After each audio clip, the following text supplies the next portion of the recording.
The government is stating it's confident no more children will slip through the cracks following the establishment of the Ministry for Vulnerable Children, Oranga Tamariki. But those who work in the sector and the Labour Party say it's simply another restructure in a long line of restructures, and there's no evidence that it will do a better job than Child, Youth and Family. The Minister of Social Development, Anne Tolley, who will become the first Minister for Vulnerable Children, announced the new ministry this morning. Our reporter Sally Murphy was there.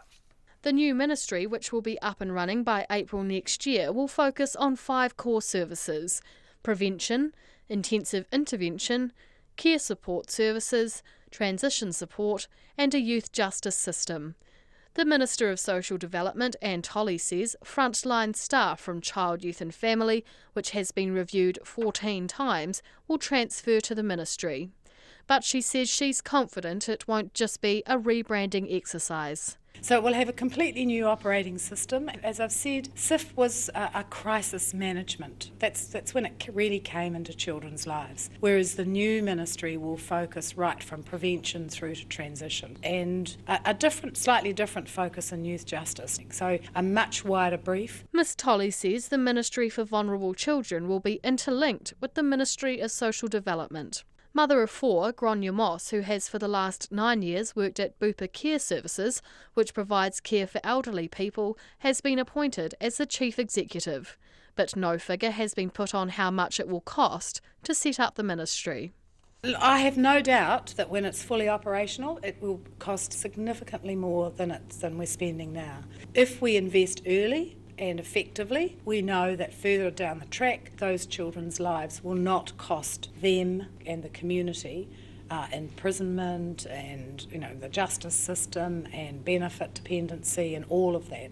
But social service providers Aotearoa National Manager Brenda Pilot says it is still unclear how the new ministry will get to children before they are classified as vulnerable.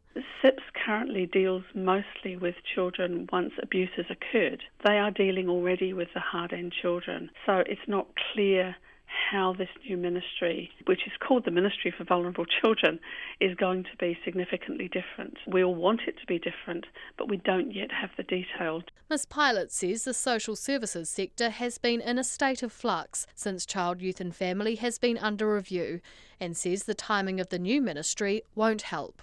April is about right smack bang in the middle of when contracting with non-government providers who MSD contracts with, when that whole process is happening. We had a really difficult contracting round this year which was delayed and quite fragmented, and we're really concerned that next year is going to be possibly as bad, if not worse, because the community investment folk at MSD are going to be in the middle of a big restructuring. Labour spokesperson for Children Jacinta Ardern says the establishment of the ministry is progress, but the government has missed the mark. This needs to be a department that doesn't stigmatise, that works on the well-being of all children, that doesn't just focus on abuse and neglect, but looks at things like deprivation issues.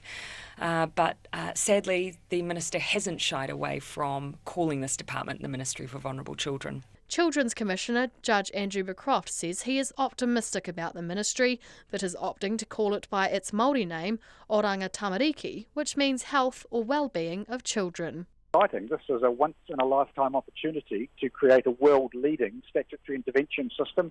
We've got to grab it, and we've got to do it really well, and what's crucial is the substance of the organisation, and it's got to be good. A youth advisory panel made up of young people with experience of state care is being set up to advise the Minister and officials as the new system is developed. The Minister will introduce a paper to Cabinet later in the year outlining how the ministry will be structured. For Checkpoint, ko Sally Murphy tēnei.